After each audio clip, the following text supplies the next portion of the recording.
Bienvenidos a este nuevo video. Antes de comenzar, quiero darles las gracias a todas las personas que comentaron en el video anterior y que hoy aparecen como parte de esta historia. Gracias por ser parte de esta comunidad. Y si tú también quieres aparecer en mi próximo video como personaje principal, solo tienes que dejar un comentario con tu nombre y apellido, tu edad y a qué te dedicas. Y listo. Crearé una historia especialmente contigo como protagonista. Sin más que decir, iniciemos.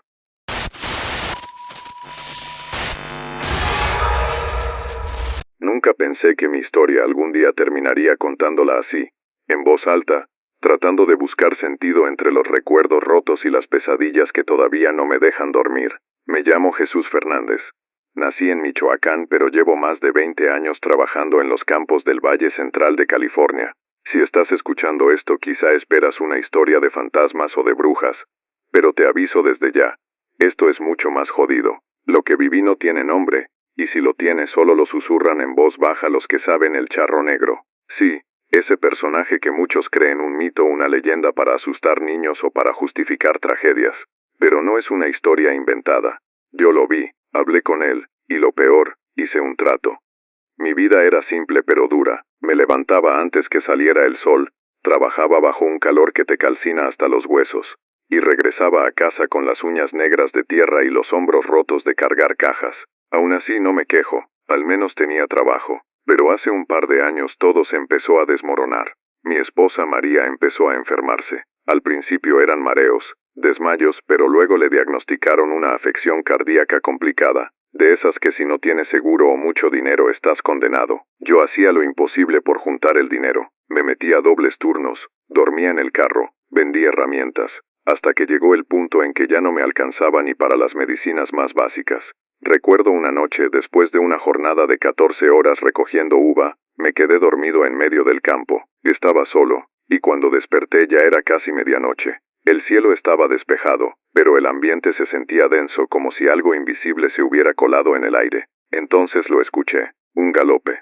primero lejano, luego cada vez más cerca. Pensé que era uno de los patrones revisando el terreno, pero no vi luces, ni linterna, ni motor. Solo ese trote constante que se sentía como si retumbara en el pecho. Me levanté con el corazón latiéndome en la garganta y ahí fue cuando lo vi. Un caballo negro como la noche, con los ojos rojos como brasas, y sobre él un hombre alto erguido vestido con un traje de charro finísimo, todo bordado en plata. No se le veía la cara, estaba oculta por la sombra del sombrero. Se detuvo a unos metros de mí. No habló, solo se quedó ahí, mirándome, o al menos eso sentí. Y luego sin más, dio media vuelta y se perdió entre los surcos.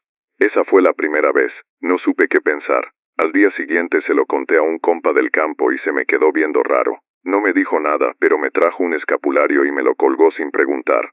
Días después, todo empeoró. María entró al hospital de emergencia, y me dijeron que si no le hacían un procedimiento urgente moriría. Me daban 2 semanas para conseguir el dinero. 2 semanas. ¿Cómo puta se supone que uno junte casi $50,000 en 2 semanas recogiendo uvas?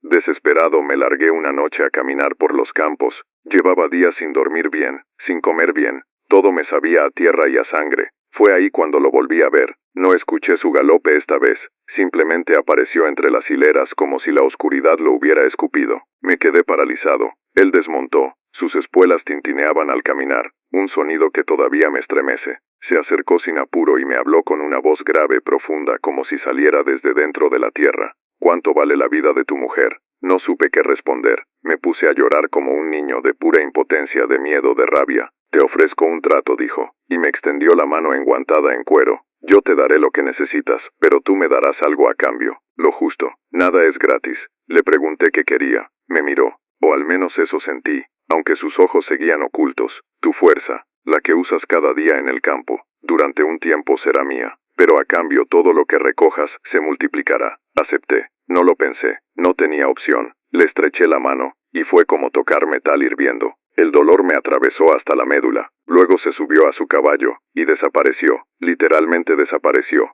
Ni rastro. Al día siguiente todo cambió. Me sentía distinto, más fuerte. como si tuviera el doble de energía. Mis brazos no se cansaban, mi espalda no dolía, podía cargar el triple de cajas y no me fatigaba. Los supervisores se dieron cuenta de inmediato, me ofrecieron bonos, más horas, incluso me movieron a una cuadrilla especial que ganaba más. En una semana, junté lo que no había podido ahorrar en un año. Era un milagro, pero con los días, comenzaron las señales. El primero fue un chavo, Toño, que trabajaba conmigo. Era joven, noble, siempre ayudaba a todos. Una mañana, mientras recogíamos cajas, me dijo que soñó conmigo, que en el sueño yo lo obligaba a entrar a una zanja llena de tierra negra y ratas. Me reí, pero al día siguiente, no llegó al trabajo. Lo encontraron muerto detrás del albergue. Ataque al corazón. 24 años tenía. Nunca había estado enfermo. Después fue una señora, doña Estela, que nos cocinaba a veces. Se cayó en la cocina y se rompió el cráneo. También soñó conmigo antes. Empecé a darme cuenta de que cada vez que recolectaba más de la cuenta, alguien moría. Siempre alguien bueno, alguien cercano, alguien que me había ayudado. Empecé a sentir que algo me observaba desde los campos, incluso de día. Una sombra entre los árboles, un relincho lejano, un olor a cuero quemado. En mi casa, encontré marcas de herradura en el piso de tierra, dentro del cuarto donde dormía María. Una noche, desperté y vi ceniza en forma de espiral sobre la almohada. Otra noche, María empezó a hablar dormida, con una voz que no era la suya. Decía frases en náhuatl,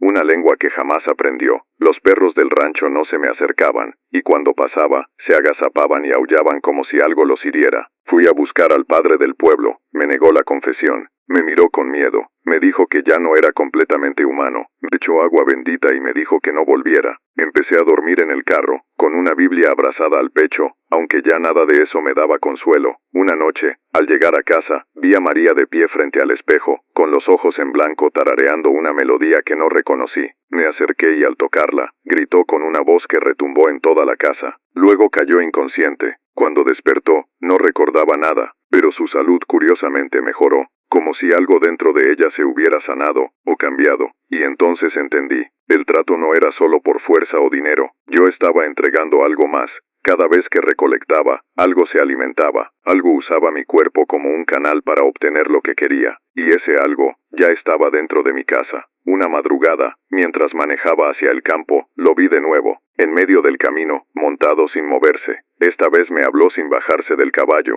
Aún puedes detenerte, pero si lo haces, lo perderás todo. Y luego, como una aparición, se desvaneció entre la niebla. No sabía qué significaba exactamente eso, pero entendí que el trato estaba lejos de haber terminado, y que si seguía, lo que iba a perder ya no era solo mío. Ya había cruzado una línea, y no sabía cómo regresar. Y fue entonces cuando ocurrió lo más jodido de todo, lo que me rompió por dentro, porque lo que me estaba esperando esa noche, era apenas el inicio del verdadero infierno. Esa noche, cuando llegué a casa, sentí que algo no estaba bien desde el primer momento.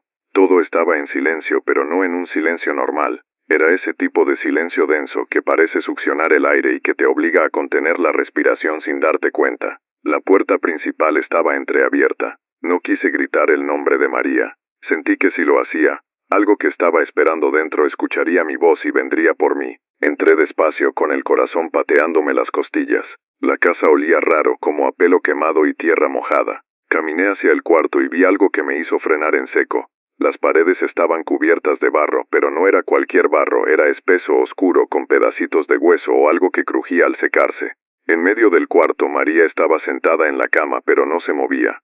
Tenía la cabeza inclinada hacia un lado y murmuraba algo inentendible. Me acerqué con miedo, temblando, intentando hacerme el fuerte. Le hablé suave, como si fuera una niña dormida. Cuando me oyó levantó la cabeza y por un segundo creí que no era ella. Sus ojos eran completamente negros, sin rastro de pupila o esclerótica, como si la oscuridad le hubiera chupado el alma. Y su boca se estiró en una sonrisa larguísima que no podía ser humana. Me susurró con una voz ronca: «No debiste tocarlo. Él ya está dentro». Retrocedí, tropecé con una silla y caí al suelo. En ese momento las luces de toda la casa se apagaron. Solo quedó la tenue claridad de la luna colándose por la ventana. Escuché un relincho lejano, luego otro más cerca, y después el sonido de las espuelas. Sabía que se acercaba, no por la calle, no desde afuera, desde dentro. Lo escuchaba moverse por el pasillo, arrastrando lentamente algo metálico. Me arrastré por el suelo tratando de alejarme de María, que ahora había empezado a reírse. Una risa aguda disonante como si viniera de muchas bocas a la vez. Salí tambaleándome al pasillo y vi, en el extremo, al charro negro. No había niebla ni sombra ni efecto extraño. Estaba ahí de pie como si siempre hubiera formado parte de esa casa. Me miraba esta vez sin caballo, con las manos enguantadas cruzadas al frente. Detrás de él el pasillo se extendía en una oscuridad infinita. Sin moverse me dijo: tu cosecha ha sido buena, Jesús, pero todo debe pagarse. Quise hablar, explicarle, suplicarle, pero no salía nada de mi boca. Estaba paralizado no por miedo físico, sino por algo más, algo que me atrapaba desde dentro como si una parte de mí ya no me perteneciera. Entonces, sin que yo pudiera evitarlo, mis pies empezaron a moverse solos como si estuviera siendo jalado hacia él. A cada paso sentía que perdía recuerdos, primero el nombre de mi madre, luego el rostro de mi padre, después la voz de María. Era como si caminar hacia él significara dejar atrás todo lo que era. Logré detenerme cuando sentí que iba a olvidar quién era yo. Grité, un grito de pura desesperación animal que hizo vibrar las paredes. Y en ese instante la figura del charro desapareció. El pasillo volvió a la normalidad. Corrí fuera de la casa y no volví esa noche. Me escondí en la vieja bodega del patrón. Dormí abrazado a una pala como si me sirviera de algo. A la mañana siguiente volví con el primer rayo de sol. María estaba dormida en la cama como si nada hubiera pasado. Cuando despertó me sonrió como siempre, sus ojos volvieron a ser los de ella. Le pregunté si recordaba algo y me dijo que no. No insistí, pero algo en su voz era diferente, más pausada, como si cada palabra estuviera siendo medida por alguien más. Los días siguientes fueron peores. El campo empezó a podrirse, literalmente. Las uvas se volvían negras antes de ser cosechadas. La tierra tenía gusanos incluso en zonas donde no debía haber vida. Los otros jornaleros comenzaron a tener accidentes. Uno se cortó la mano con un cuchillo y no dejó de sangrar hasta desmayarse. Otro fue encontrado ahorcado entre los árboles, con una nota que decía: yo también lo vi. Nadie decía nada, pero todos sabían que algo andaba mal. El patrón trajo a un curandero, que apenas puso un pie en el terreno vomitó sangre y tuvo convulsiones. Nadie volvió a llamar a nadie más. El silencio se volvió norma. Yo mientras tanto seguía trabajando. No podía parar. Cada vez que intentaba faltar un día, algo pasaba. Una fiebre le daba a María, o el techo se caía, o escuchaba los cascos del caballo galopando alrededor de la casa por horas. Lo peor fue una noche en que soñé que yo era el charro. Estaba montado, y llevaba a alguien amarrado detrás. Era Toño, el primer muchacho que murió. Yo lo arrastraba por el campo mientras él gritaba mi nombre. Me desperté gritando, con la cara llena de tierra, como si en verdad hubiera estado ahí. Empecé a notar que ya no me cansaba. No me dolía la espalda, ni sentía calor ni frío. Era como si ya no tuviera cuerpo. Y entonces entendí, me estaba vaciando. El trato no solo era fuerza física. Él estaba usando mi cuerpo como un canal, una especie de herramienta. Yo era el medio para que él siguiera alimentándose. Y mientras más trabajaba, más fuerte se volvía. Decidí hacer algo estúpido, buscar a un brujo. Me hablaron de uno en Fresno, uno que ya había tratado con lo mismo. Fui a verlo. Era un hombre ciego, pero cuando me tocó la mano se estremeció. Me dijo que yo ya no estaba solo, que tenía algo montado en la espalda, un ente antiguo, muy viejo, que había sido invocado muchas veces con diferentes nombres, pero que siempre tomaba la forma que más miedo generaba en la región. En nuestro caso el charro. Me dijo que podía ayudarme, pero que necesitaba un sacrificio. Le pregunté cuál. Me miró con esos ojos blancos y dijo: tú sabes cuál es. Regresé esa noche sabiendo lo que debía hacer. Me metí a la casa. María dormía. Me senté junto a ella, con una vela encendida. Pensé en todas las veces que me ayudó, en su voz, en nuestras risas en el rancho cuando no teníamos nada. Pensé en cómo su cuerpo se había sanado gracias al trato, y entendí lo que el brujo quería decir. Ella era el precio, la vida que había sido tocada por el trato, el canal secundario. Si la cortaba tal vez cortaba el lazo. Tomé el cuchillo que escondía bajo la cama. Me acerqué, pero no pude. Cuando levanté la mano ella abrió los ojos. No dijo nada, solo me miró, y en esa mirada vi todo el dolor que había causado. Entonces escuché el relincho otra vez. El charro estaba en el pasillo, observando. Sonrió. No hizo nada más, solo observó. Yo bajé el cuchillo, me arrodillé, lloré, suplicando que todo terminara. Él habló por última vez: ya eres parte del campo, de ahora en adelante cada cosecha será tuya, pero tú ya no lo sabrás. Y desapareció. Desde entonces, estoy atrapado en un bucle. Cada día es el mismo. Me levanto, trabajo, recolecto y alguien muere. Pero yo no lo recuerdo. Me lo han contado. Me dicen que siempre olvido. Que cada cierto tiempo empiezo a contar esta historia como si fuera nueva. Y que cuando termino todo vuelve a comenzar. Y si me estás escuchando, si estás en un campo, si alguna vez sientes que alguien te mira entre las hileras y escuchas un relincho sin caballo, corre. Porque tal vez, solo tal vez, yo ya te vi. Tal vez ya estás dentro.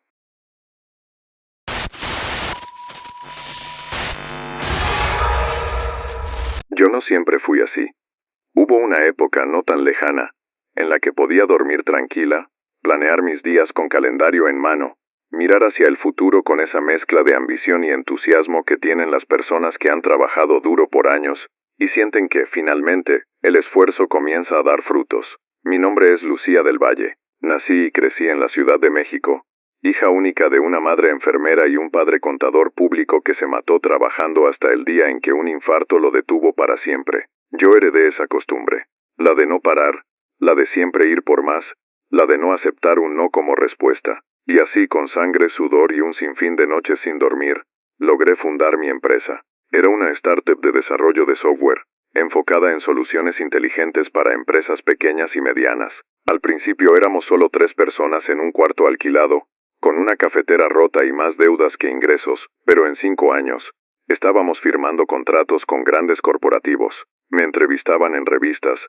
me pedían conferencias, la gente me llamaba visionaria. Nunca me sentí cómoda con ese título, pero lo aceptaba porque en el fondo me hacía sentir que todo el sacrificio había valido la pena.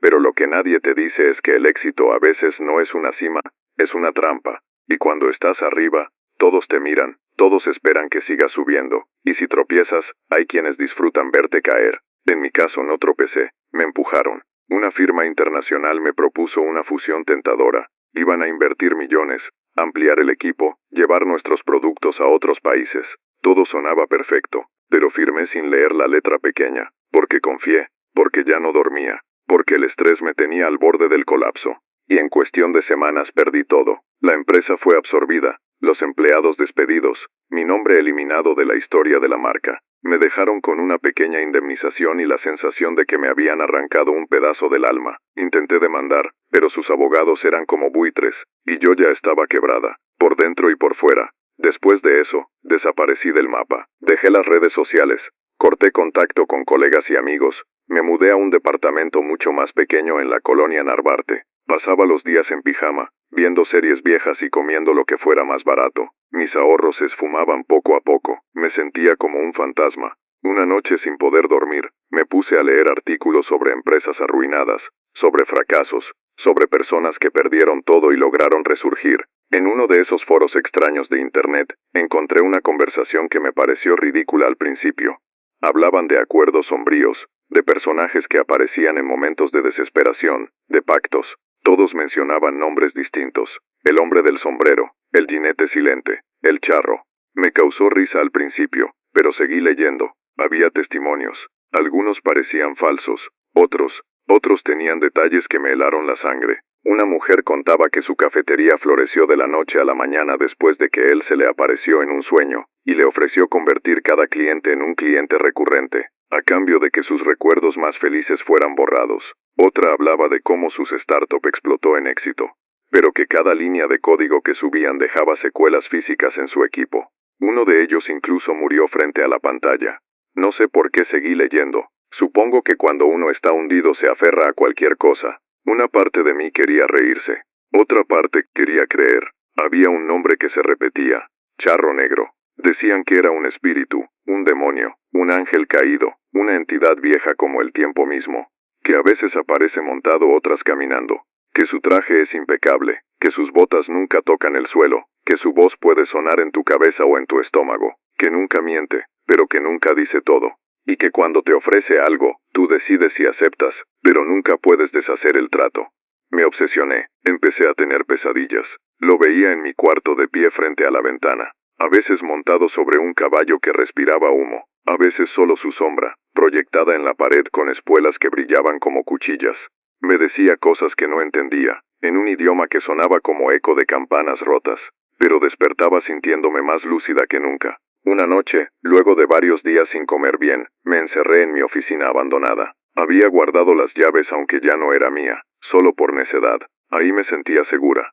El escritorio seguía en su sitio, igual que mis pizarras y maquetas, todo cubierto de polvo. Encendí una vela, sin saber por qué. Me senté en la silla giratoria, cerré los ojos, y dije en voz baja, si existes, si estás ahí, si de verdad puedes darme una segunda oportunidad, estoy lista. Lo siguiente que recuerdo fue que la vela se apagó sola. No hubo viento, no había ventanas abiertas, y en ese instante escuché las espuelas, claras, lentas, acercándose desde el fondo del pasillo, aunque ese edificio llevaba meses desocupado. Me quedé inmóvil, quería correr pero algo me decía que ya no había vuelta atrás. La puerta se abrió sola, no con violencia, no con ruido, se deslizó como si hubiera estado esperando ese momento. Y ahí estaba él. No puedo explicar bien cómo se veía porque la memoria lo distorsiona, pero juro que su figura era imponente. Medía más de 2 metros. Su traje de charro parecía tejido con sombras. Sus bordados eran calaveras diminutas. Su sombrero ocultaba su rostro, pero sentía sus ojos en mí.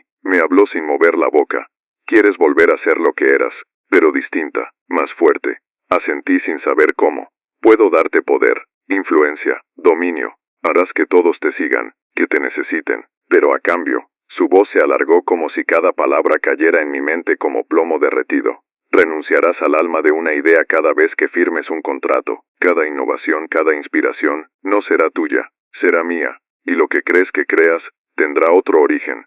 No entendí bien qué significaba eso, pero acepté, no con palabras, solo extendí la mano. Él la tomó, su tacto era frío, como metal mojado, y en ese momento vi una imagen. Yo, de pie frente a cientos de personas en un auditorio, todos aplaudían, me llamaban líder, me pedían consejos, me entregaban premios, pero detrás de ellos, en lo más oscuro del escenario, él estaba sentado, sonriendo, siempre observando. Desperté en mi departamento. Habían pasado 2 días. Tenía mensajes en el celular de un viejo contacto que me ofrecía liderar un proyecto nuevo. Tenía correos de empresas interesadas en invertir en una nueva propuesta que ni siquiera había redactado. Era como si todo se hubiera alineado de repente. Dije que sí. Fui a reuniones. Todos me escuchaban. Todos me seguían. Tenía ideas que ni sabía de dónde venían. Productos innovadores. Campañas que funcionaban como magia. Me volví otra vez la Lucía del Valle que todos admiraban. Pero con más fuerza, con más poder, con más presencia. Y ahí fue cuando comenzaron las muertes. Primero fue mi asistente. Se tiró del 3er piso de nuestras oficinas. Dijo que escuchaba voces en las paredes. Después fue uno de los desarrolladores. Sufrió un colapso nervioso. Decía que el código que escribía se reescribía solo cuando lo dejaba. Que cada vez que abría el software, encontraba símbolos extraños. Perdió el juicio. Y luego desapareció. Y yo no podía parar. Cada vez que firmaba un nuevo contrato, sentía una opresión en el pecho, como si algo dentro de mí se retorciera. A veces me sangraban las encías sin razón. Soñaba con oficinas llenas de humo, con clientes sin rostro, con premios que se derretían en mis manos. Y en cada uno de esos sueños, él estaba, observando, silencioso. Y lo peor, lo más jodido, es que cada idea que tenía, cada avance, cada paso hacia el éxito, ya no me parecía mío. Era como si algo más me lo dictara, como si yo fuera una simple emisaria de algo mucho más oscuro, como si todo lo que estaba construyendo no fuera para mí, sino para él. Y fue entonces cuando firmé el contrato que selló todo, el que marcó el principio del final, el que desató lo que venía después. Firmé ese contrato un martes por la mañana.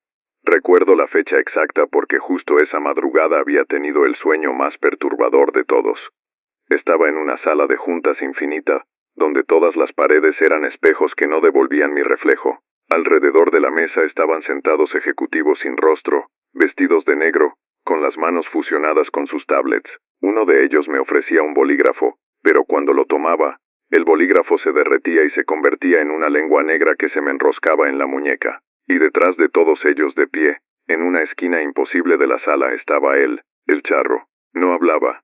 Solo hacía un gesto con la cabeza, una afirmación, como si ya supiera que lo haría. A las 9 de la mañana estaba frente a una mesa real, en una oficina de cristal, firmando el acuerdo con una multinacional alemana que quería licenciar mi software para más de 40 países.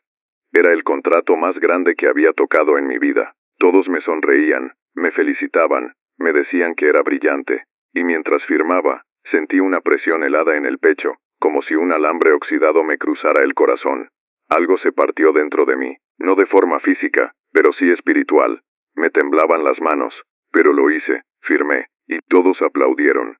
Esa misma noche, se fue la luz en todo el edificio donde estaban nuestras nuevas oficinas. No era un apagón normal. Fue como si alguien hubiera apagado la realidad.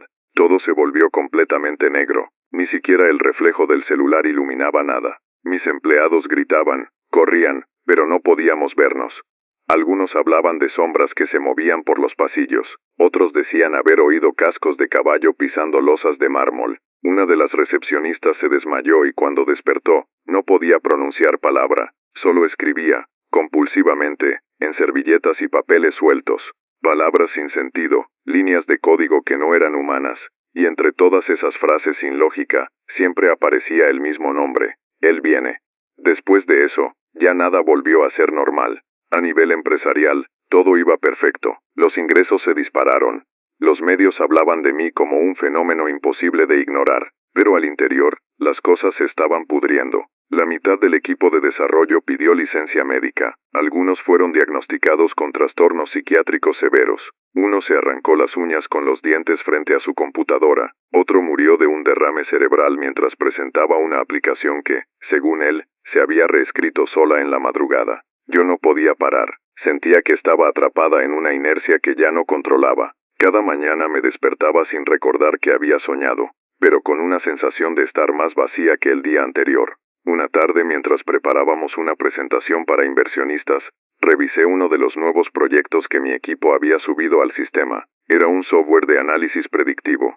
Supuestamente debía ayudar a pequeñas empresas a anticipar sus decisiones financieras, pero al abrir el panel me encontré con una interfaz que yo no había autorizado ni aprobado. Tenía símbolos que no reconocía, diagramas sin lógica matemática, y una opción que decía, activar escalón 3. Al hacer clic la computadora se apagó, y al encenderla de nuevo el fondo de pantalla mostraba una silueta a caballo, con un sombrero enorme que parecía moverse muy lentamente aunque nadie había puesto ninguna animación.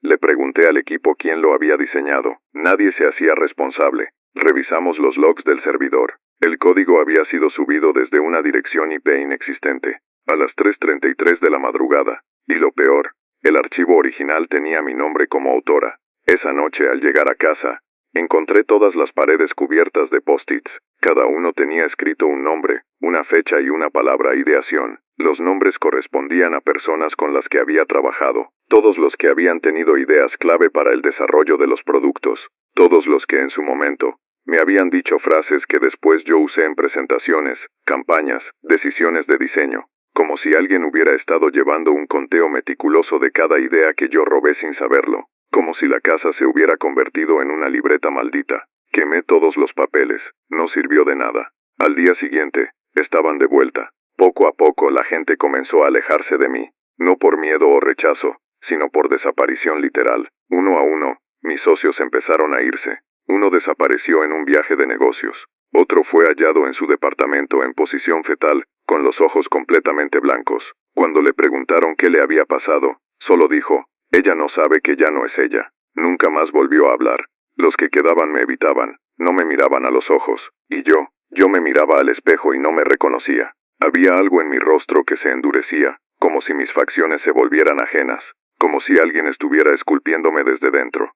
Un día, me encerré en la sala de juntas más grande del edificio, apagué todas las luces y esperé. No sabía bien qué esperaba, pero sentía que algo tenía que pasar, y pasó.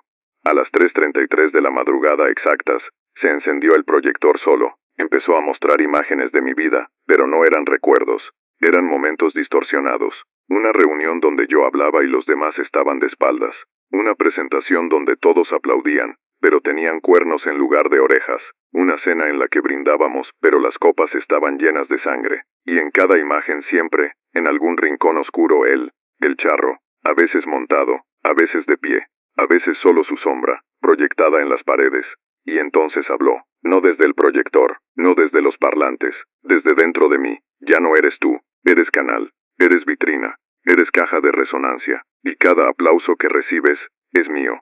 Caí al suelo, vomité negro, no sabía qué era, olía a petróleo y ceniza. Me arrastré hasta la puerta, pero estaba cerrada. No con llave, con algo más, como si la realidad se hubiera doblado. Cuando por fin logré salir, todo el edificio estaba vacío. Nadie, ni luces, ni sonidos. Solo oscuridad. Caminé por los pasillos por horas, o al menos eso sentí. El reloj no se movía, mi celular no tenía señal, pero las luces de emergencia parpadeaban, y en cada reflejo del cristal, yo no estaba sola, había otra yo, sonriendo, sin ojos, vestida de charro. Cuando logré salir del edificio, ya era de día, o eso creí. Todo estaba cubierto por una neblina gris, espesa, como si el mundo estuviera detenido. Me subí al auto, manejé sin rumbo. Terminé en el desierto de los leones, donde me bajé y caminé hasta perder el aliento. Me senté bajo un árbol seco, cerré los ojos y recé. No a Dios, a cualquiera que pudiera escuchar. Recé como una niña, como una loca, como alguien que ya no sabe qué es real. Y ahí, en medio del bosque volvió a aparecer, montado, silencioso, gigante. Quiero terminar esto, le dije, sin saber si él podía oírme. Esto nunca termina, respondió, solo cambia de forma. Entonces quítamelo, llévate todo, lo que me diste, lo que robé, lo que ya no me pertenece. Él bajó del caballo, caminó hacia mí, y por primera vez vi su rostro. No era un rostro, era un vacío, un agujero, una ausencia, algo que absorbía la luz, que no tenía fondo, que no tenía fin. Me tocó la frente con un dedo cubierto en cuero negro, y en ese momento, todo se apagó. Me desperté 3 días después en un hospital. Dijeron que me habían encontrado caminando por una carretera, descalza, cubierta de sangre seca, balbuceando palabras en un idioma que nadie entendía. Los médicos creen que tuve un brote psicótico, que el estrés me llevó al límite, que nada de lo que conté es real, pero yo sé la...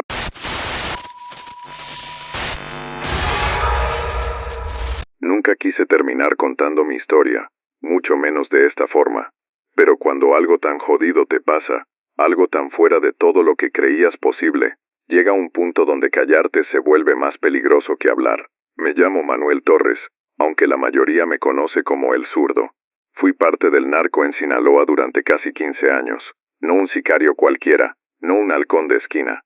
Llegué a tener mi propia gente, mis rutas, mis plazas, pero lo que nadie sabe es que hubo un momento en el que lo dejé todo, así como suena. Me retiré. Me largué del negocio, con el dinero suficiente para vivir tranquilo, criar vacas, cuidar mi tierra, o al menos eso creía. Verás, cuando estás en ese mundo aprendes que no todos los pactos se hacen con hombres. A veces uno se mete en cosas que no entiende, y ni siquiera te das cuenta hasta que ya es demasiado tarde. Y no hablo de la Santa Muerte ni de brujos de Catemaco ni de veladoras, hablo de otra cosa, algo que no tiene nombre oficial, pero todos los que han pasado por algo similar lo llaman igual, el charro negro. Nunca fui creyente, me burlaba de esas cosas, hasta que mi hermano, el más chico, desapareció. Lo mandé a negociar un embarque con unos nuevos socios en el sur, y nunca regresó.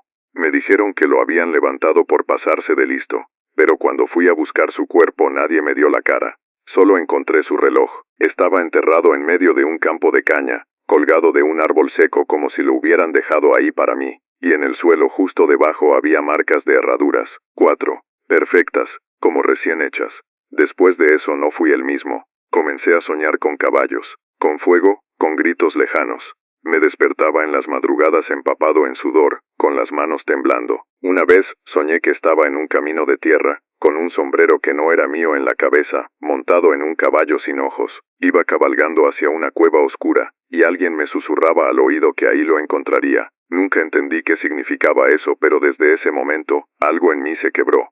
Fue por eso que decidí salirme. Dejé todo. Vendí las armas, las camionetas, regalé parte del dinero. Compré un rancho alejado de todo, cerca de San Ignacio. Me dije que viviría como antes, como cuando era morro y no sabía nada del mundo. Pero la tranquilidad no duró mucho.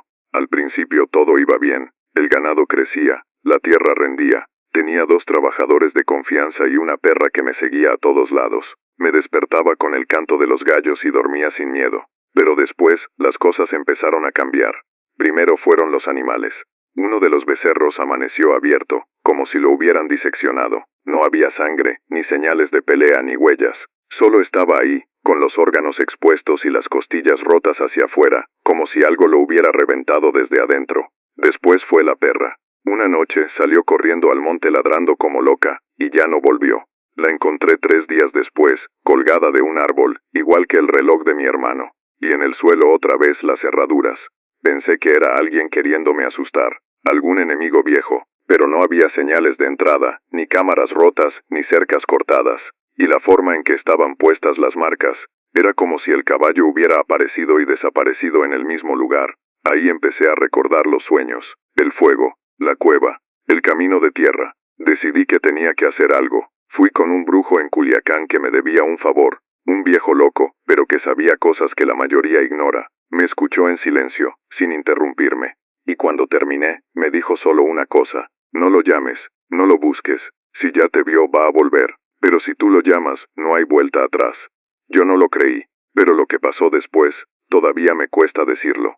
Una noche mientras dormía, escuché a alguien caminando en el patio. No eran pasos normales, eran pasos pesados, como si llevara espuelas. El sonido metálico se arrastraba por el suelo de piedra. Me asomé por la ventana y ahí estaba, parado, sin moverse, con el sombrero grande, el traje bordado en plata, y una presencia que helaba el alma. No podía verle la cara, pero sabía que me miraba. Mi cuerpo entero se congeló, y entonces me habló. No abrió la boca, no se movió, pero escuché su voz dentro de mi cabeza, como un trueno lejano, como una tormenta que no se ve pero se siente venir. Te protegiste, zurdo, pero ya hay una deuda, una promesa rota, y eso, se paga. Quise preguntarle a qué se refería. No recordaba haber hecho ninguna promesa, pero él solo levantó la mano y apuntó al cerro detrás del rancho. Ahí está lo que enterraste, lo que abandonaste, lo que te hizo fuerte. Si quieres paz, tienes que devolverlo. Y desapareció, no como en una película, no con humo ni efectos, simplemente, ya no estaba. A la mañana siguiente, fui al cerro. Subí hasta donde no llegaba nadie, donde alguna vez escondimos cargamentos en el pasado. Ahí encontré la entrada de la cueva, la misma del sueño. Llevaba años sellada con piedras y ramas, pero ahora estaba abierta. El aire que salía de ella era frío, pero olía a carne podrida. Entré con la escopeta en mano alumbrando con una linterna. Las paredes estaban llenas de marcas, nombres, rostros dibujados con sangre seca, y al fondo vi algo que no he podido borrar de mi mente desde entonces. Mi hermano, o algo que parecía ser mi hermano. Estaba de pie, desnudo, cubierto de lodo y ceniza. Tenía los ojos cerrados, la piel pegada al hueso, como si el tiempo no lo hubiera dejado morir del todo. Y al verme abrió los ojos. Ya viene, zurdo. Me diste por muerto, y lo llamaste sin querer. Corrí de ahí. No podía quedarme. Bajé del cerro como loco. Caí 2 veces. Me raspé todo. Volví al rancho y empecé a empacar. Iba a largarme, pero no pude. Cuando intenté arrancar la camioneta, el motor explotó, literal. Una llamarada salió del cofre y me lanzó hacia atrás. Me quemé la cara, los brazos. Terminé en el hospital de Mazatlán. Me dieron calmantes, me vendaron, me dijeron que tuve suerte de no haber muerto. Y ahí, en la sala de urgencias mientras los médicos me cosían las heridas, lo volví a ver, parado en la puerta. Imposible. Como si la realidad no pudiera detenerlo. Nadie más lo vio, solo yo. Me hizo un gesto con la cabeza, y desapareció otra vez. Ahora estoy aquí, en el rancho, solo, con más armas de las que debería, pero sabiendo que no sirven de nada contra lo que viene. Cada noche escucho los cascos en la tierra. Cada noche el fuego se enciende solo en la cueva del cerro. Sé que el trato fue sellado mucho antes de que yo lo supiera, que el precio por salirme no era la paz, sino la condena. Y lo más jodido es que mi hermano sigue ahí, esperando, susurrando mi nombre en la oscuridad. Y el charro cada vez más cerca, cada vez más real, como si estuviera preparando el momento exacto para cobrar lo que es suyo. Pero todavía no me rindo, todavía tengo una bala guardada, no para él, para mí, porque si lo que me espera es convertirme en lo mismo que vi en esa cueva, prefiero no llegar a ese punto, aunque siendo honesto ya no sé si eso me va a salvar. Tal vez esa bala también sea parte del trato, tal vez ya todo esté escrito, y solo me queda esperar a que él vuelva, y sé que no falta mucho. Esa misma noche, después de volver del hospital, con la cara todavía vendada y el cuerpo ardiéndome por dentro, me encerré en el cuarto con la escopeta a un lado y la Biblia de mi madre en el regazo. Ni siquiera soy creyente, pero cuando uno está tan jodido como yo estaba, se agarra de lo que sea. Afuera del cuarto, el rancho estaba completamente en silencio, aunque juraría que escuchaba pasos en el techo, no como de persona, sino de algo más pesado, más firme, algo que arrastraba espuelas. Cada tanto sentía un golpe seco en las paredes, o un relincho lejano que no podía venir de ningún animal que yo conociera. Intenté rezar, o al menos balbucear algunas palabras que recordaba de los rezos de mi madre, pero me costaba concentrarme. Era como si hubiera un zumbido dentro de mi cabeza, un pitido grave que me envolvía los oídos cada vez más fuerte.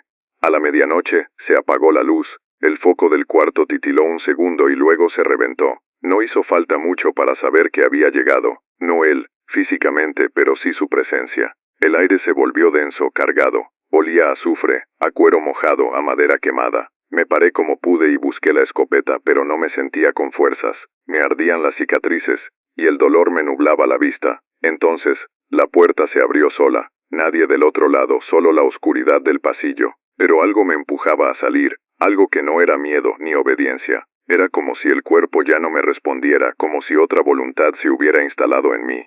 Crucé el pasillo, bajé las escaleras, salí al patio. Todo estaba cubierto por una neblina espesa que no había estado ahí antes. Y ahí estaba, de pie frente al pozo seco, montado, inmóvil, el charro, con su traje negro impecable, con las espuelas reluciendo como espejos rotos bajo la luz de la luna. No necesitó hablar, no necesitó moverse, lo supe, había llegado el momento. Di un paso al frente, pensé en gritarle, en decirle que se largara, que no tenía miedo, pero mentirle a algo así es inútil, él lo sabe todo, lo que fuiste, lo que eres, lo que serás. Me miró, o al menos eso sentí, y luego bajó del caballo con una lentitud que me heló la sangre. El suelo temblaba con cada pisada suya. Cuando estuvo frente a mí, me extendió la mano, no dijo una palabra, solo esperaba. ¿Qué chingados quieres?, le pregunté con una voz que no parecía mía, y él por primera vez habló. Su voz era como escuchar una tormenta adentro del cráneo, como si cada sílaba fuera un trueno. Tú hiciste el juramento cuando pediste protección,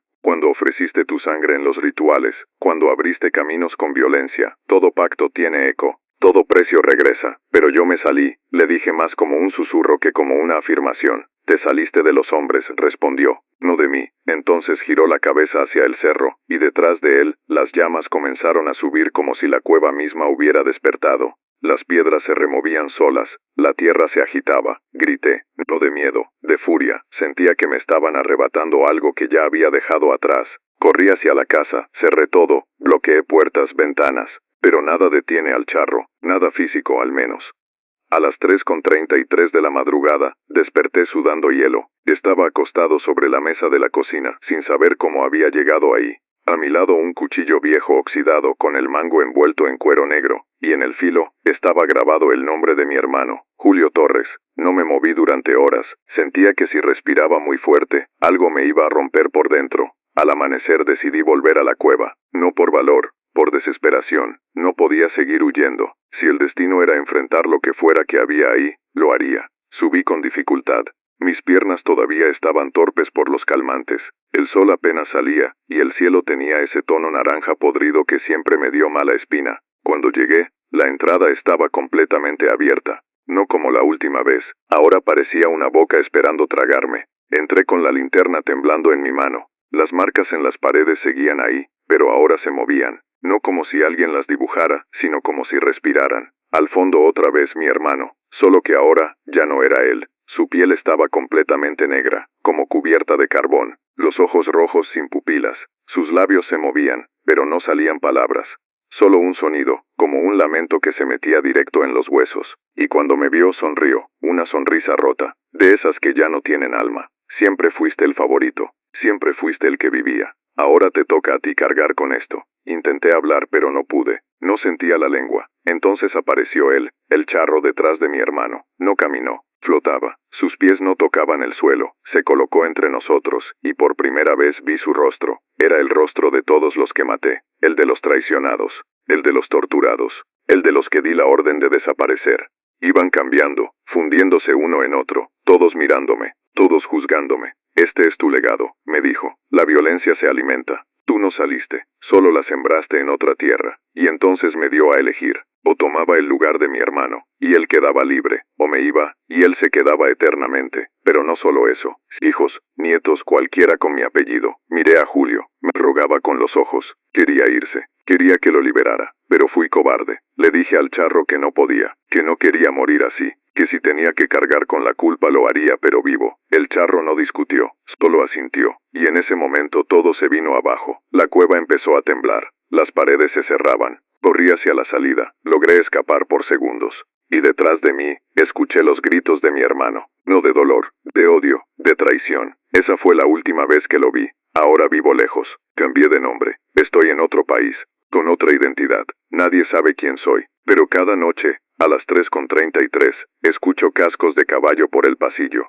Siempre se detienen frente a la puerta, y no se van hasta que amanece. Y lo peor de todo es que a veces, cuando me miro al espejo, no soy yo. Es Julio, y me está sonriendo.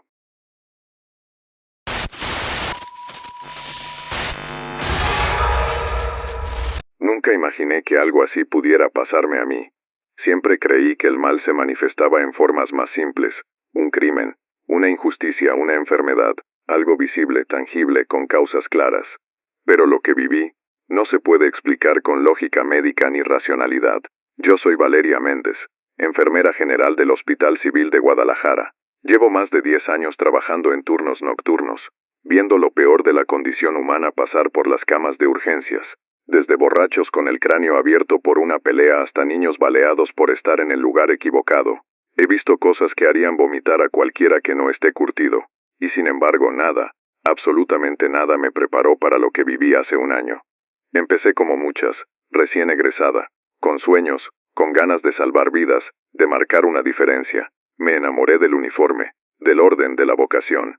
Pero la vida en un hospital público no es como la pintan. Te acostumbras a la indiferencia de los que están por rutina, al hedor de los pasillos húmedos, al sonido de monitores que anuncian muertes cada hora. Aprendes a dormir sentada, a comer en 5 minutos, a aguantar insultos de pacientes y familiares, a llorar en los baños sin que nadie lo note.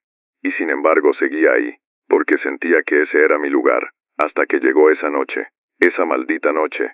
Era un lunes, principios de noviembre. Estaba por terminar mi turno cuando ingresaron a un niño de 11 años, baleado en el pecho. Había sido víctima de un fuego cruzado entre policías y narcos en la colonia El Salate. Llegó todavía con vida, jadeando, con la cara cubierta de sangre. Lo metimos al quirófano de urgencias. Hicimos todo lo posible. Yo le sostenía la mano mientras los médicos abrían su pecho. Sentía cómo me apretaba los dedos, cómo su vida se escapaba centímetro a centímetro. Me rogaba con los ojos aunque no podía hablar. En un momento me pareció que decía algo. No con la boca, con los labios. Dijo ayúdame. Murió 15 minutos después. Me fui al baño a llorar. No podía evitarlo. Había visto morir muchos pacientes pero nunca así. Nunca un niño tan vivo, tan consciente, tan presente. Algo de él se quedó conmigo. Esa noche cuando salí del hospital sentí que alguien me seguía. No volteé. Creí que era el cansancio. La paranoia de haber vivido una muerte tan fuerte. Pero cuando llegué a casa encontré algo en la puerta, un sombrero negro, de charro, con bordados en plata. Pensé que era una broma de mal gusto o una casualidad. Lo dejé ahí. Los días siguientes empecé a tener sueños raros. Caminaba por los pasillos del hospital, pero todo estaba en blanco y negro. No había ruidos, solo el eco de mis pasos. Y al fondo en una de las camas el niño, sentado, vivo, con la herida aún sangrando en el pecho. Me pedía ayuda, me extendía la mano, y cada vez que intentaba tocarlo, una sombra aparecía detrás de él, una figura enorme, vestida de charro, con espuelas que resonaban como cadenas. Me despertaba gritando, empapada en sudor. Una madrugada, después de una guardia doble, me quedé dormida en la sala de descanso. Soñé que estaba en una especie de desierto infinito, donde el cielo era rojo y el suelo temblaba con cada paso. Frente a mí, un caballo negro, y sobre él el charro. Me habló sin mover los labios. ¿Quieres salvar vidas? Asentí sin entender. Puedo darte el poder de decidir quién vive y quién muere, pero cada vida que salves tendrá un costo, y no podrás elegir a quién le toca pagar. Me desperté sobresaltada. En la mesa había una nota que no estaba antes, escrito con mi letra. Solo decía, acepto. Pensé que estaba volviéndome loca. Tal vez el estrés me estaba haciendo alucinar. Hasta que pasó lo del primer paciente, una señora de 65 años. Con una infección generalizada. Estaba destinada a morir. Su cuerpo no respondía, sus órganos estaban fallando, pero de pronto sin razón médica aparente, comenzó a mejorar. Al día siguiente caminaba, hablaba, sonreía. Los doctores estaban impresionados. Decían que era un milagro. Esa misma noche otro paciente, un joven con una fractura de pierna, murió de un paro respiratorio sin explicación. Y así comenzó el patrón. Cada vez que alguien en estado crítico sobrevivía, alguien más, alguien que no debería morir, Fallecía de forma repentina. Me costó aceptarlo, pero lo comprobé. Cada vida salvada requería una muerte, y yo era el canal. El charro no volvió a aparecer físicamente, pero lo sentía, en cada rincón del hospital, en cada sombra, en el reflejo de las ventanas, en el sonido de las espuelas, que a veces escuchaba en la sala de rayos X, en los monitores que se encendían solos a las 3:33 de la madrugada. Me observaba, y esperaba que yo siguiera con el trato, y seguí. Al principio lo hacía por compasión. Salvé a una madre que iba a morir dejando huérfanos a 3 niños, a un joven que apenas había ingresado a medicina, pero con el tiempo, empecé a elegir con menos corazón, salvar a quien me caía bien, a quien me recordaba a mí, a quien me lo suplicaba con los ojos. Me sentía poderosa, una diosa de batas y agujas, un ángel oscuro, hasta que comenzaron las voces. Una noche mientras revisaba expedientes, escuché una risita detrás de mí, volteé. Nadie. Seguí trabajando, la misma risa. Luego una voz. ¿A cuántos más vas a matar hoy? Me paré de golpe. Me miré en el espejo del consultorio, y vi algo detrás de mí, a una mujer con uniforme de enfermera, y la cara desgarrada. Era Carla, una compañera que murió meses antes en un accidente. Me miraba fijo, y murmuraba, sabemos lo que haces. Después de eso, empecé a ver más. Pacientes muertos, compañeros, todos apareciendo en los rincones, hablándome sin hablar,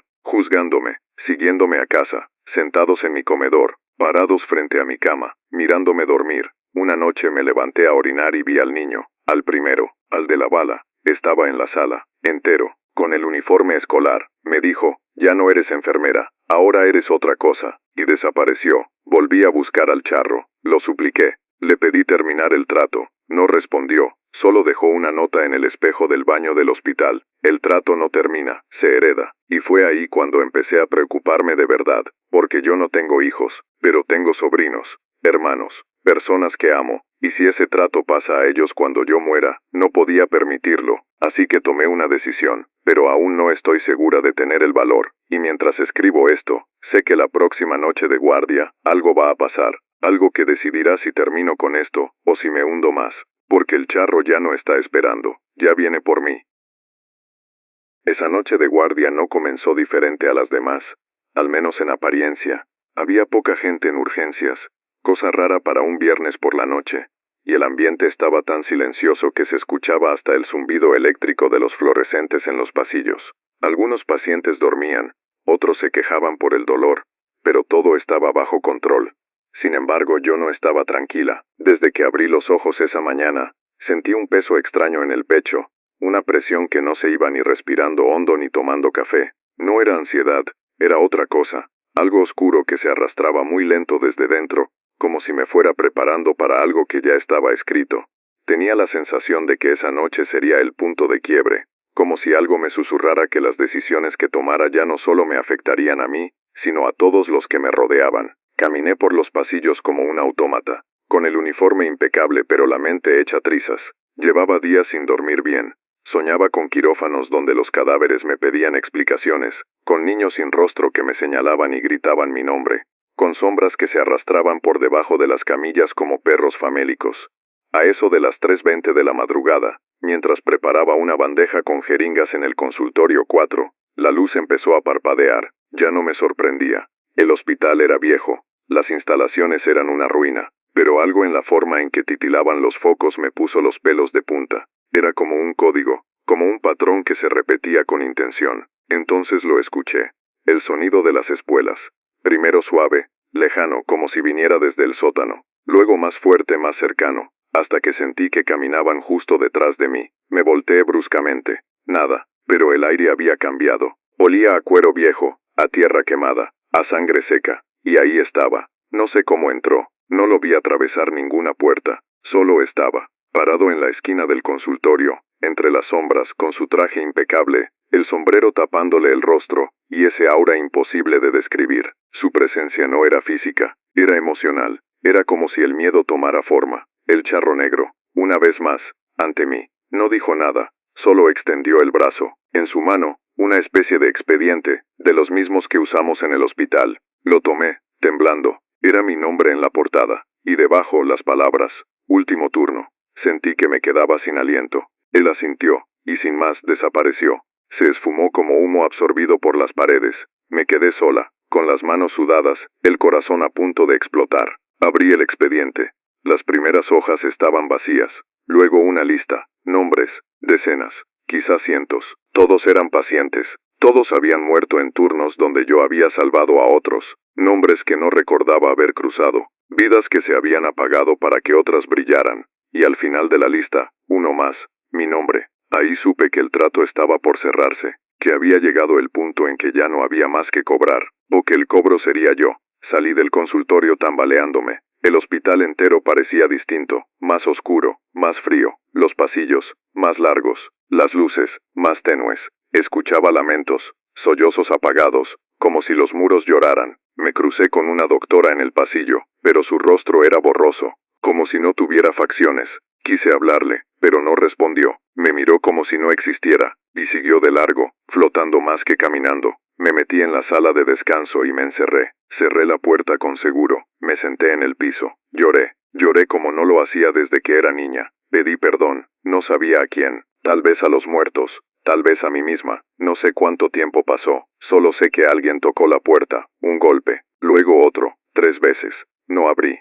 Entonces, una voz. Aún puedes pagar, pero no con tu muerte. Con algo más valioso. La voz no salía de afuera. Venía de dentro de mi cabeza. Era el charro. Otra vez. Jugando con mi mente. O tal vez, mostrándome la única salida. ¿Qué? Dije apenas entre dientes. Tu vocación. La frase me golpeó con la fuerza de una descarga eléctrica. Supe lo que significaba. No era que dejara de trabajar como enfermera. Era que renunciara a eso que me hacía ser quien era. A esa chispa que me hacía seguir, incluso después de turnos infernales. A esa necesidad de cuidar, de sanar, de estar ahí para los que sufrían. Eso, era mi alma. Si lo entregaba viviría. Nadie más moriría por mis manos. Pero a cambio, sería vacía. Un cuerpo con uniforme. Una sombra caminando entre los vivos. Una que respira pero ya no siente. Y acepté, no con palabras. Lo pensé, lo deseé, y fue suficiente. Al instante, algo dentro de mí se rompió. Literalmente lo sentí, como un hueso que se quiebra por dentro pero sin dolor físico. Fue una especie de vacío que me recorrió el pecho y me dejó helada. Me paré, abrí la puerta. Todo seguía igual. El hospital, los pasillos, las máquinas,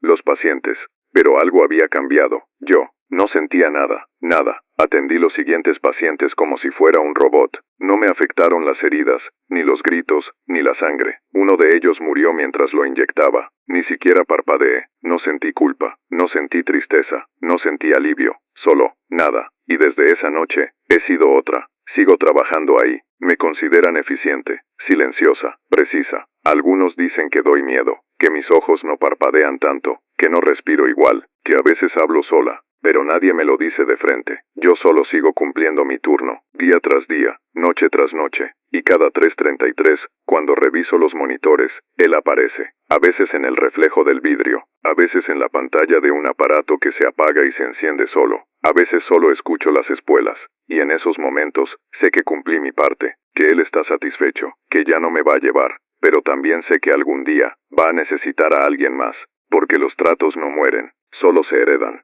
Y si tú estás escuchando esto, y sientes que alguien te está mirando desde la sombra de un pasillo, quizá ya estás en su lista.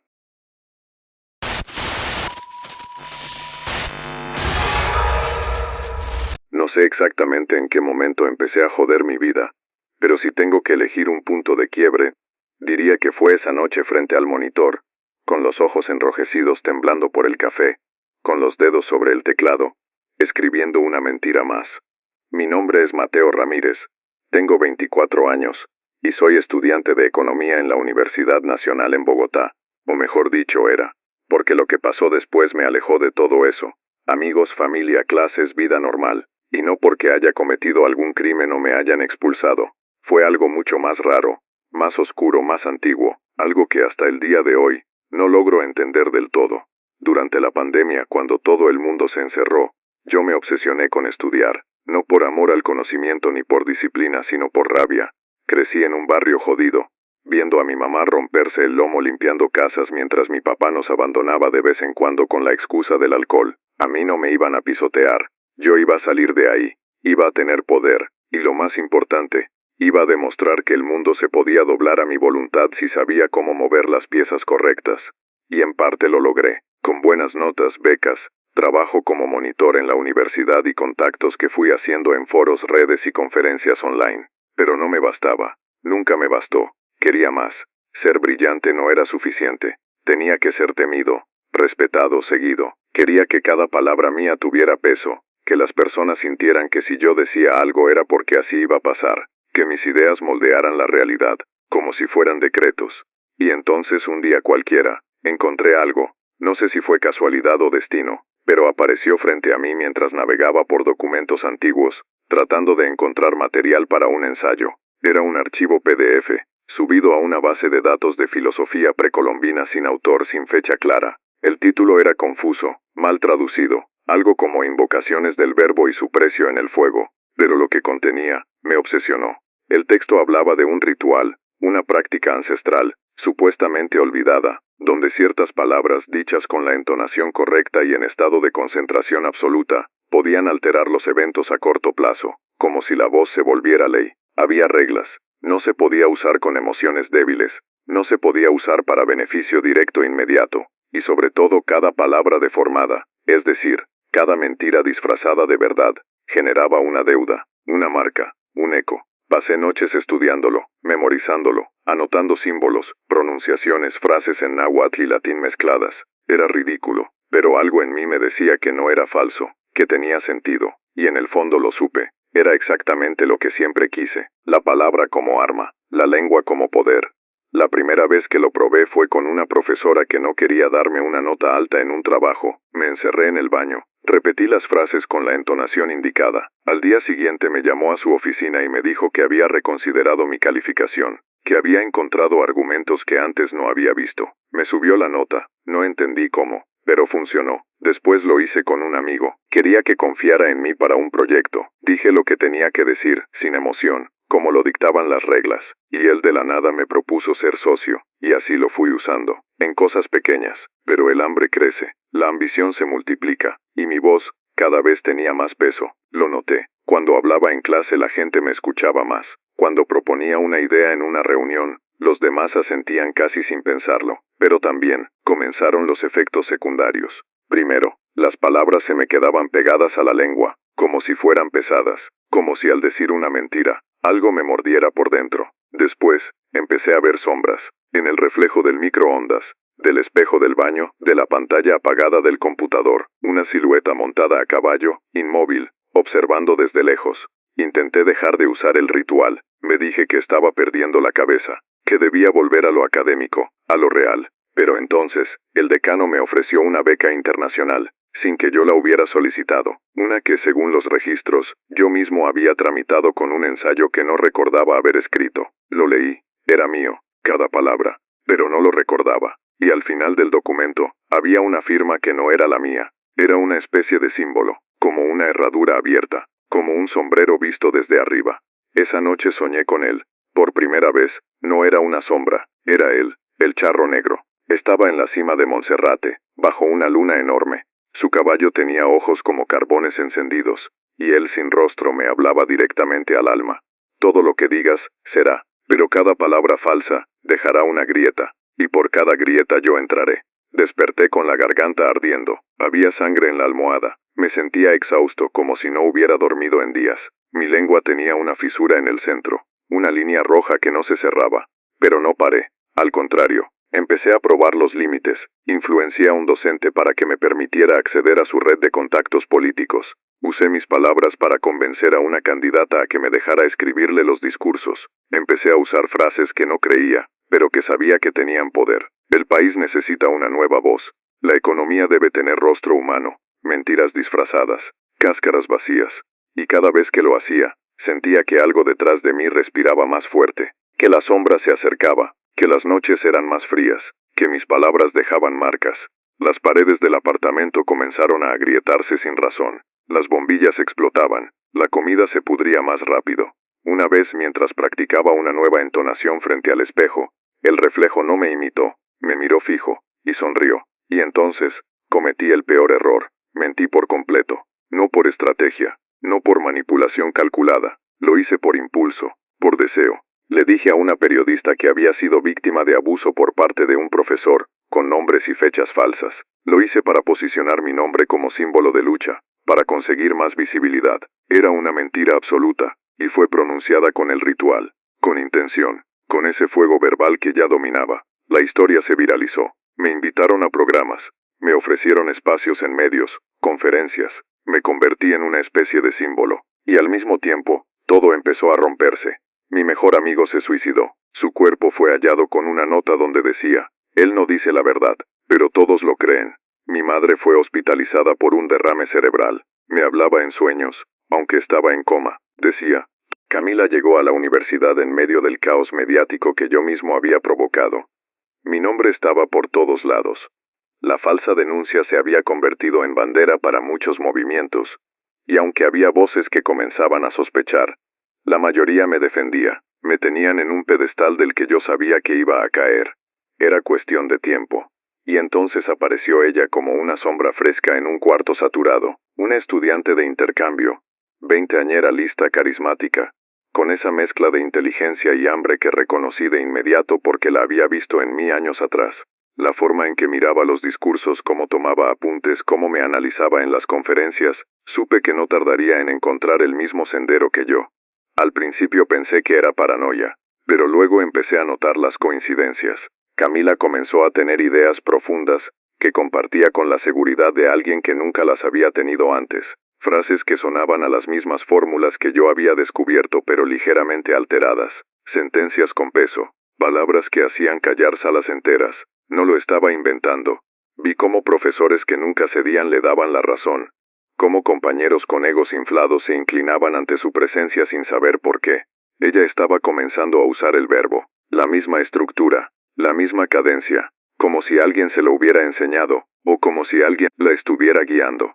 Una tarde me acerqué a ella después de una exposición. Le pregunté de forma directa como un juego, ¿qué opinaba sobre el poder de la palabra? Me miró, sin asombro, sin miedo, y me dijo, las palabras son la forma más pura de la magia, ¿no crees? Luego sonrió, y esa sonrisa no era suya, era mía, o al menos, era la misma que usaba cuando comenzaba a manipular el mundo con mi voz. Fue en ese momento que supe que el charro ya la había encontrado, que ya le había ofrecido el trato, o peor, que ya lo había aceptado.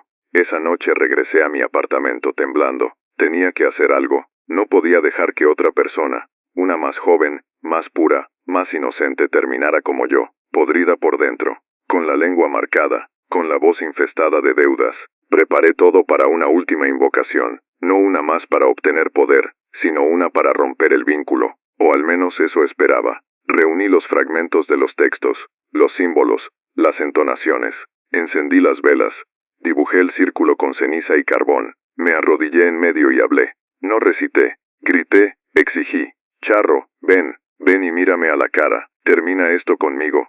El fuego se apagó, la habitación se volvió un pozo de sombra. Sentí que me caía, aunque mis rodillas seguían en el suelo, y entonces, ahí estaba, en medio de la sala, no montado, de pie, altísimo, silencioso. ¿Ahora quieres redimirte?, dijo con voz de viento podrido. Ahora, cuando ya hiciste eco, no quiero salvarme, quiero que la dejes a ella, no tengo que hacerle nada, ya te está imitando, no sabe lo que significa, no entiende el costo, nadie lo entiende al principio, pero todos firman con la boca. Me puse de pie, lo enfrenté, por primera vez sin miedo, porque ya no tenía nada que perder. Quítame la voz, le dije, llévate todo, pero no la toques. El charro se acercó, extendió una mano con dedos como ramas secas. ¿Estás dispuesto? Sí. En ese momento sentí como si un hierro caliente se me hundiera en la garganta. Caí de rodillas. Intenté hablar pero no salía nada. Ni aire, ni sonido. El dolor era insoportable. Me ardían las venas.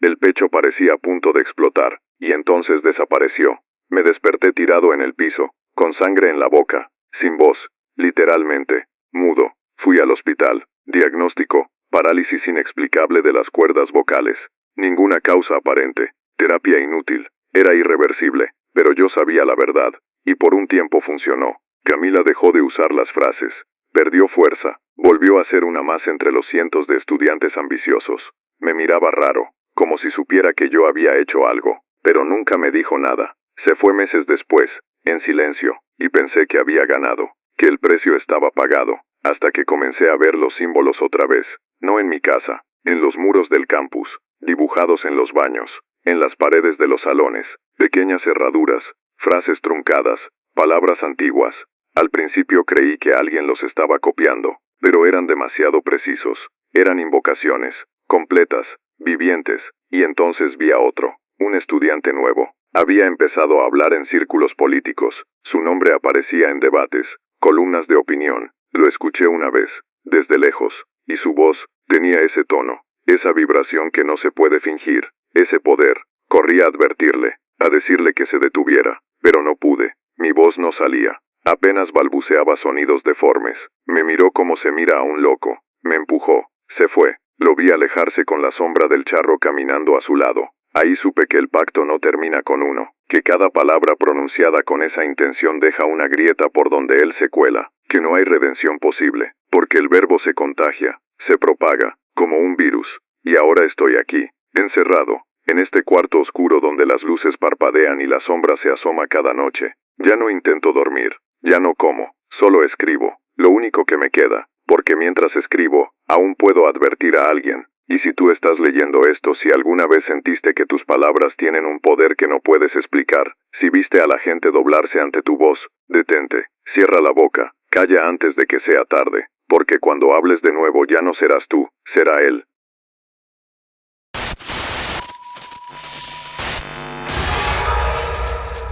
Toda mi vida la pasé tratando de ganarle al sistema. Desde niño aprendí que no había espacio para los débiles, y que si querías vivir bien, con lujos, sin andar contando las monedas para comprar una soda, tenías que jugar sucio. Así crecí. Me llamo Elías Tobar. Nací en Chihuahua, pero llevo más de una década viviendo en Las Vegas, Nevada, ciudad que amo y maldigo por igual. El lugar donde los sueños se hacen pedazos con luces de neón, donde los billetes cambian de dueño más rápido que las emociones, donde si sabes cómo moverte, puedes pasar de limpiar mesas a sentarte en una de ellas con un whisky de $1000 y una escort en cada brazo. Yo lo viví, lo logré, pero también vi cómo todo eso se convirtió en una jaula, una trampa que me llevó directo a conocer al demonio vestido de charro. Yo no era un vago cualquiera, me hice un nombre en el mundo del juego, empecé como croupier en un casino de mala muerte cerca del Strip. Luego aprendí los patrones. Leía a los jugadores como si fueran libros abiertos. No apostaba a lo tonto. Sabía cuándo entrar, cuándo retirarme, cuándo manipular a los novatos para que se derrumbaran. Con el tiempo pasé de trabajar en mesas a jugar en ellas. Primero con poquito, luego con apuestas grandes. Me obsesioné con el póker, con el blackjack, con cualquier juego donde el engaño, la memoria y la intuición valieran más que la suerte. Y sí gané. Gané mucho. Compré mi primer coche deportivo a los 20. Luego vino el penthouse en un hotel boutique. Relojes, ropa, mujeres. La vida soñada. Pero hay algo que no te dicen de las alturas. El aire es fino, y te puede volver estúpido. Y eso me pasó. Me volví adicto. No solo al dinero, a la sensación. A ese momento justo antes de voltear la carta. Cuando el corazón te late como tambor y todo está en juego. La adrenalina de saber que podías perderlo todo o doblar tu fortuna en segundos. Empecé a arriesgar más, a hacer trampa de formas cada vez más arriesgadas, a fiarme de contactos peligrosos. Y como todo tiene un ciclo, llegó el punto de quiebre. Una noche aposté más de lo que podía cubrir, mucho más. Una deuda con gente que no perdona. No de esas que te mandan una carta con intereses, de esas que te sacan los dientes con tenazas si no pagas. Perdí $500,000 en una sola noche, y lo peor es que no eran míos, eran de un inversionista privado, uno de esos tiburones del este que no tienen cara de mafiosos pero que tienen gente que te desaparece sin dejar rastro. Esa noche, después de la derrota, me encerré en el baño del casino y lloré. Sí, lloré como un niño, me temblaban las manos. No veía salida, no podía pagar, no podía escapar, y no podía enfrentarme a ellos. Cuando salí del baño, el pasillo estaba vacío. Era raro, porque ese lugar jamás está vacío, ni a las 3 de la mañana. Las luces de neón parpadeaban y había un silencio pesado, como si el aire se hubiera espesado. Me dirigía a la salida cuando lo vi. Estaba sentado en una de las máquinas tragamonedas del fondo, alto, imponente, vestido con un traje de charro negro bordado en plata opaca, sombrero ancho que no dejaba ver su rostro. No tenía copa, no tenía ficha, solo estaba ahí, girando la máquina una y otra vez sin que saliera nada. Me detuve, no sé por qué. Era como si algo dentro de mí me dijera que tenía que mirarlo. Entonces giró la cabeza hacia mí. No vi sus ojos, pero sentí su mirada atravesarme, y en ese instante supe que él sabía todo. Mi nombre, mi deuda, mi desesperación. Se puso de pie sin prisa y caminó hacia mí. Las espuelas sonaban como campanas oxidadas en medio de un funeral. Cuando estuvo frente a mí, habló. ¿Quieres ganar? No respondí. Estaba congelado. ¿Quieres que la suerte nunca te abandone? Que todo lo que toques en una mesa se convierta en oro. ¿Quién eres? Alcancé a murmurar. Soy quien cobra lo que el azar no perdona. Me ofreció su mano. No pensé. No razoné. Solo la tomé. Fue como meter la mano en un balde de hielo y brasas al mismo tiempo. Me estremecí. Y él se fue. Simplemente se desvaneció. Esa noche volví a jugar. No sé por qué. No tenía fichas. No tenía dinero. Pero algo me impulsó. Me senté en una mesa de blackjack y un tipo me lanzó una ficha como si me conociera. Jugué. Gané. Aposté más. Volví a ganar. Nadie me cuestionó. Nadie se opuso. Era como si todo el casino conspirara para que yo me levantara. En una hora recuperé lo que había perdido y más. Pagué la deuda. Empecé a ganar en todos los casinos, incluso en los ilegales. Me volví famoso. Me llamaban elegido, el que nunca pierde. Me entrevistaban en canales de streaming. Me invitaban a torneos cerrados en hoteles 5 estrellas. Tenía a todos comiendo de mi mano. Pero entonces empezaron las grietas. Primero fue el espejo del baño de mi departamento. Una mañana me miré y sentí que mi reflejo no me seguía al mismo ritmo. Parpadeaba tarde. Luego un amigo del pasado se acercó a mí llorando. Me pidió que dejara de jugar, que ellos lo estaban vigilando. No entendí. Esa misma noche lo encontraron muerto en su coche, con los ojos sacados y las manos quemadas. Después vinieron las voces. Al principio eran susurros en los pasillos del casino. Luego en mi cabeza, me hablaban en náhuatl, en español antiguo, en murmullos con tono de cascabel. Decían cosas como ya estás marcado, el juego nunca fue tuyo, la deuda es contigo mismo. Me encerré días en el departamento. No dormía, no comía, solo contaba mis fichas una y otra vez, y descubrí algo peor. No recordaba cómo había ganado algunas de ellas. Empecé a revisar las cámaras de los torneos. Algunos registros no existían, en otros, yo ni siquiera aparecía, como si hubiera ganado manos que no jugué, como si el juego se hubiera jugado solo, a mi favor. Eso me rompió, porque entonces supe que ya no era suerte, ni habilidad, ni trampa, era otra cosa. Algo jugaba por mí, algo usaba mi cuerpo como avatar. Y lo peor, cada vez que ganaba, alguien en la sala perdía algo más que dinero. Una noche, un dealer cayó muerto en plena jugada. Su rostro estaba desfigurado como si hubiera sido golpeado por algo invisible. Nadie vio nada. No sé cómo llegué ahí. Solo recuerdo haber cerrado los ojos en un casino de Fremont Street, con las luces parpadeando como una tormenta de epilepsia, rodeado de ruido, billetes, risas falsas y humo. Y al abrirlos otra vez ya estaba en otro lugar. Un salón enorme, sin ventanas, con paredes de terciopelo negro y un techo que parecía no tener fin. No había música, ni máquinas, ni crupieres. Solo una mesa redonda en el centro iluminada por una luz que no venía de ninguna lámpara. Frente a mí, ya sentados, había 6 figuras. No eran personas comunes, no respiraban, no parpadeaban. Algunos tenían ojos, otros solo cuencas vacías. Uno tenía las manos cubiertas de vendas ensangrentadas. Otro parecía tener la cara hecha de cartas pegadas, como si su rostro hubiera sido construido con juegos perdidos. Cada uno representaba algo que no entendía en ese momento, pero lo sentía: el dolor, la avaricia, la traición, el olvido. No hablaban, solo me miraban, y en la cabecera de la mesa, como era obvio, estaba él, el charro negro. No había visto nunca su rostro completo hasta entonces. En los reflejos, en las sombras, siempre aparecía a medias, pero esa vez lo vi todo. Su cara no era una, eran muchas. Cambiaban lentamente como proyecciones fantasmales sobre una calavera vieja. Niños llorando, ancianos jadeando, mujeres desesperadas, hombres que gritaban sin sonido.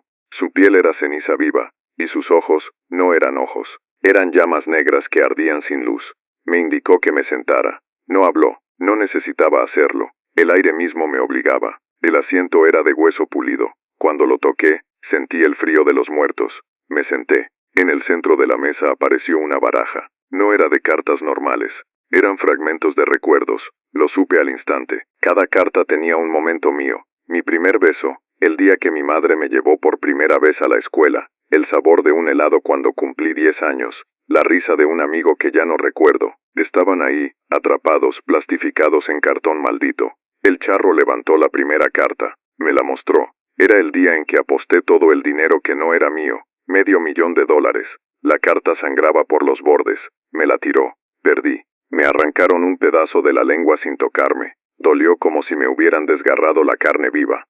Luego otra. Mi primer amor. Perdí de nuevo. Sentí que mi pecho se vaciaba. El rostro de ella se borró de mi memoria. Una más. El día que abracé a mi hermana después de que casi muriera en el hospital. Perdí. No recuerdo su voz desde entonces, ni siquiera su cara. Sé que existe, pero ya no puedo evocarla. Así fue cada ronda, cada mano que perdía. Algo mío desaparecía. No solo emociones. Era como si me estuvieran pelando desde el alma. Quedaba menos Elías y más sombra. Mis manos temblaban. Mi cuerpo sudaba sangre. Literalmente. Me tocaba la frente y salía líquido espeso, oscuro, caliente. Los otros jugadores no hacían nada. Solo observaban. Uno de ellos se arrancó los dientes uno por uno sin emitir sonido. Otro se rascaba la piel con garras metálicas hasta que le colgaban tiras de músculo. El dolor no parecía importarles. O ya no lo sentían. Estaban en otro estado. Uno al que yo me acercaba con cada carta. Hasta que gané una mano. Fue raro. No esperaba eso. El charro me miró. No con odio. Con algo parecido al respeto. La carta que había ganado mostraba la imagen de mi padre. La última vez que lo vi,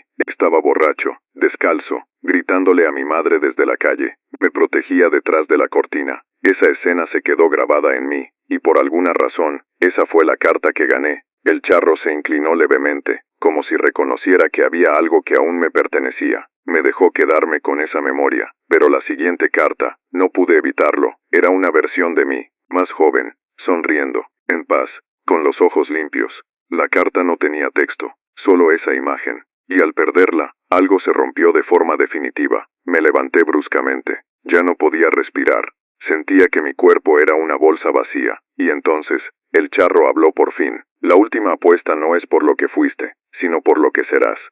Chasqueó los dedos y todos los jugadores se deshicieron en cenizas, una por una. Solo quedábamos él y yo. La baraja se esparció por la mesa, como una tormenta de recuerdos. Entonces, él me ofreció una carta. No vi qué tenía. Estaba en blanco. Si la tomas, seguirás ganando. En todos los juegos. Para siempre. No perderás jamás. Pero no recordarás por qué juegas, ni para qué. Serás una sombra entre luces. Una silueta que repite lo mismo noche tras noche. Ganar, ganar, ganar. Y si no la tomo, entonces, despertarás. Pero sin lo ganado, sin lo vivido, sin la memoria de lo que fuiste. Volverás a ser Elías, pero sin saber de dónde vienes. Y con él detrás de ti, siempre. Miré la carta, la tomé, temblando, sudando, queriendo negarme. Pero mis dedos se cerraron sobre ella como si fueran de otro. Y ahí terminó la partida. Desperté en un casino pequeño, en Reno. No recordaba cómo había llegado. Una mujer a mi lado me dijo que llevaba 3 días ganando sin parar. Que todos me odiaban. Que la seguridad me vigilaba por si hacía trampa. Yo solo asentí. No sabía quién era, ni por qué estaba ahí. Solo tenía una idea fija en la cabeza. Seguir jugando. Me levanté. Fui a una mesa de ruleta. Aposté al 7 rojo. Gané. Luego al 23 negro. Gané. Seguí apostando. Ganando. Como si el mundo girara a mi favor. Pero cada victoria venía con un hueco en la mente. Ya no recordaba cómo era mi voz, o cuál era el segundo nombre de mi madre, o qué me gustaba comer. Y así han pasado los días, las semanas. No sé cuánto tiempo ha sido, solo sé que cada noche cuando me veo en el espejo del baño del casino, mi reflejo tarda en seguirme. Y cuando sonrío no soy yo quien sonríe, él está ahí, el charro, mirándome desde dentro, esperando la próxima apuesta. Gracias por ver mis historias. Espero que te hayan puesto los pelos de punta. Si te gustó el video, no olvides suscribirte, dejar tu comentario y compartirlo con alguien que se atreva a escucharlo de noche. Nos vemos en la próxima historia.